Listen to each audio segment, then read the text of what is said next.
প্রিয় দর্শক, প্রীতি এবং শুভেচ্ছা নিন। সাজ্জাদ কাদির এই মুহূর্তে আপনাদের সামনে কথা বলতে এসেছি। বিদেশিরা বাংলাদেশ নিয়ে কথা বললে ঠিক আছে, এই বিষয়টি নিয়ে কথা বলবো। এই বিষয়টি নিয়ে কথা বলবার কারণ হচ্ছে, আপনারা ইতোমধ্যেই খেয়াল করেছেন এই মুহূর্তে বাংলাদেশে দুজন মার্কিন সাবেক কূটনীতিক সফরে আছেন। তারা বেশ কয়েকদিন ধরে সফর করছেন। গত বৃহস্পতিবার প্রধান উপদেষ্টা মোহাম্মদ ইউনূসের সাথে সাক্ষাৎ দিয়ে তারা শুরু করেছেন। জানি না ঠিক যে তারা কদিন থাকবেন, তাদের উদ্দেশ্য কি সেটি নিয়েই কথা বলতে চাই।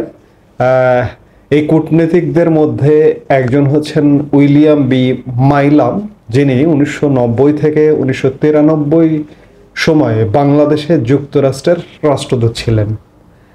আরেকজন ড্যানিলোভিস 2007 থেকে 2011 সালে মার্কিন দূতাবাসের রাজনৈতিক অর্থনৈতিক কাউন্সিলর এবং কিছুদিন ডেপুটি চিফ অফ মিশন ছিলেন।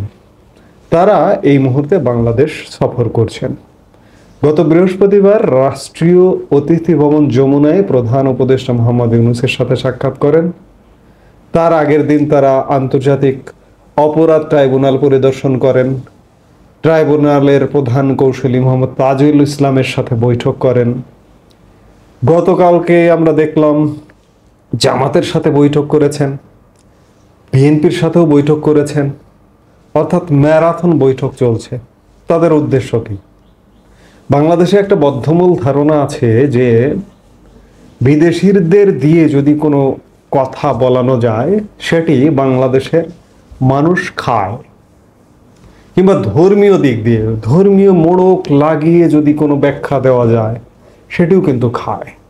আমি একটি উদাহরণ দেই। এই যে মুসলমানদের চার বিয়ে নিয়ে অপব্যাখ্যার মাধ্যমে বহু বিবাহের একটি সমাজে একটি রেওয়াজ চালু আছে। আসলে বহু বিবাহ, চার বিয়ে কখন কোন প্রেক্ষিতে করতে বলেছেন? একটা কথা বলা আছে, যদি সুবিচার করতে পারো, যদি মনে হয় যে সুবিচার করতে পারবা না তাহলে করো না, এমনটা বলা আছে। কিন্তু আপনি দেখবেন যে বহু বিবাহে বিবাহিত যারা, তারা 4 স্ত্রী, 2 স্ত্রী, 3 স্ত্রীর প্রতি সুবিচার করতে পারে না। অর্থাৎ এটি কিন্তু নিষিদ্ধ।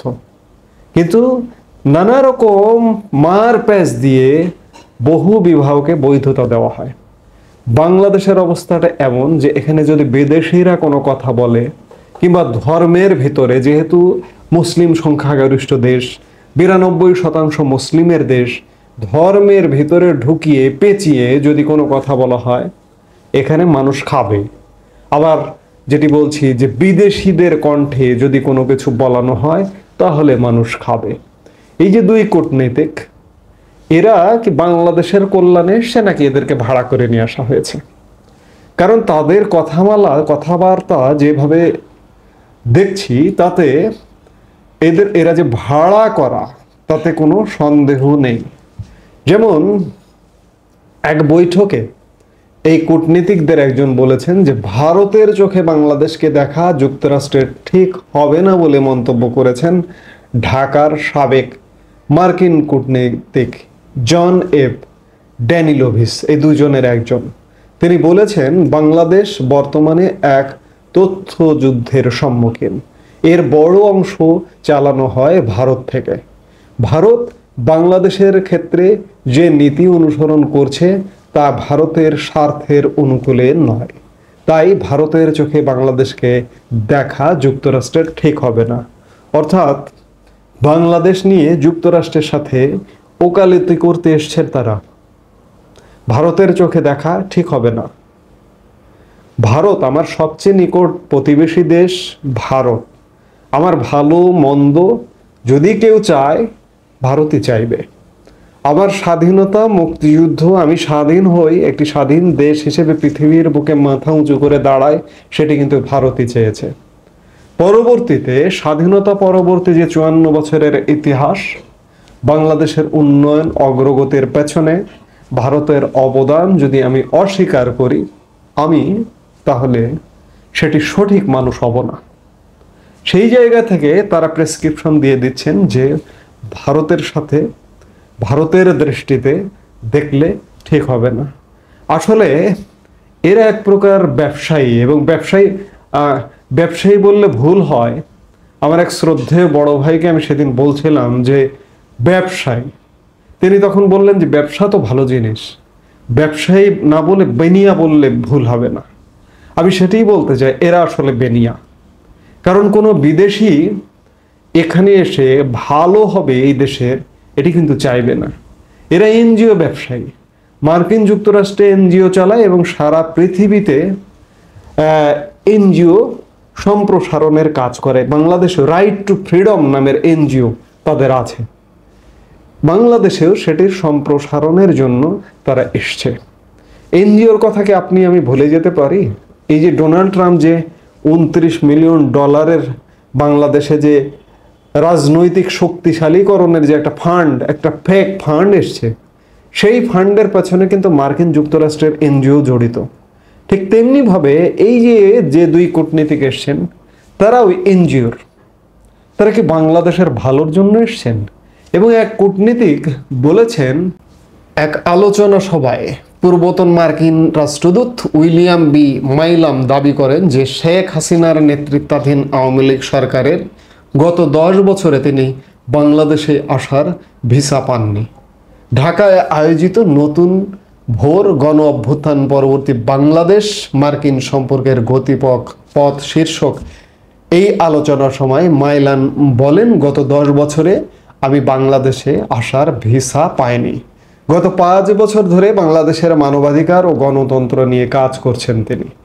এমন মন্তব্য করে তিনি আরো বলেন, একজন অবসরপ্রাপ্ত কূটনীতিক হিসেবে তিনি অনেক লেখালেখি করেছেন এবং তার লেখাগুলো তাকে শত্রুতে পরিণত করেছে। আমি বাংলাদেশের মানুষ, আমি বাংলাদেশের স্বার্থ বুঝি না। আপনি মার্কিন নাগরিক, মার্কিন কূটনীতিক, আপনি বাংলাদেশের স্বার্থে, বাংলাদেশের মানুষের জীবন মান উন্নয়নে কাজ করছেন, এই গল্পকে আমি বিশ্বাস করব? আপনি তো ব্যবসার জন্য এসেছেন। বিদেশিরা আসে আসলে এই সব দেশ যেন আরো রসাতলে যায়, আরো অনুন্নত হয়। এই যে পৃথিবীর বিভিন্ন অনুন্নত দেশেই এদের কিন্তু কাজ। ওই দেশগুলো যত অনুন্নত থাকবে, আমি বারবার আফ্রিকার উদাহরণ দিই। আফ্রিকার দেশগুলো, ম্যাক্সিমাম দেশ আমাদের থেকে প্রায় 1 দশক আগে স্বাধীন, আজও তারা মাথা তুলে দাঁড়াতে পারেনি। কাদের কারণে? এদের কারণে। এদের ব্যবসা ক্ষেত্র, এদের চাষভূমি ওইসব দুর্ভিক্ষ পীড়িত বা দারিদ্র পীড়িত দেশগুলো। বাংলাদেশকেও এরা তেমনটাই মনে করে। আমার ভালো আমি বুঝবো, বিদেশি কেউ বলবে সেটি বুঝলে হবে না, সেটি বুঝলে আমি আরো রসাতলে যাব। বিদেশিদের চোখে বা বিদেশিদের কণ্ঠে বাংলাদেশ নিয়ে কোনো মন্তব্য করলে সেটি সঠিক মনে করবার কোনো কারণ নেই। আপনার আমার বুঝতে হবে যে বাংলাদেশের ভালো কোন জায়গায়, কিসে। এই মুহূর্তে এ পর্যন্তই। সবাই ভালো থাকুন, সুস্থ থাকুন। আমাদের ভিডিওগুলো নিয়মিত পেতে সাবস্ক্রাইব করুন Sajjad Kadir and the legends YouTube channel এবং লাইক, কমেন্ট, শেয়ার করে সাথে থাকুন।